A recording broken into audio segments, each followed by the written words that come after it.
मसाला सोड्याच्या सुकटाची चटणी दाखवणार आहे मी तुम्हाला। त्याच्यासाठी एक वाटी सोड्याची सुकट घेतलेली मी, साफ करून घेतलेली आहे, भाजून घेतलेली आहे।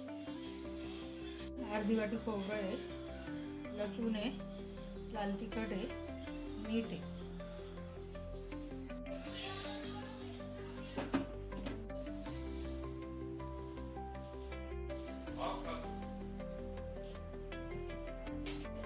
ज़्यादा बारीक करायचं नाही, थोडंसं म्हणजे असं जाडसरच ठेवायचं आहे। एक येडा देऊन घेते मी, लसूण टाकते मी।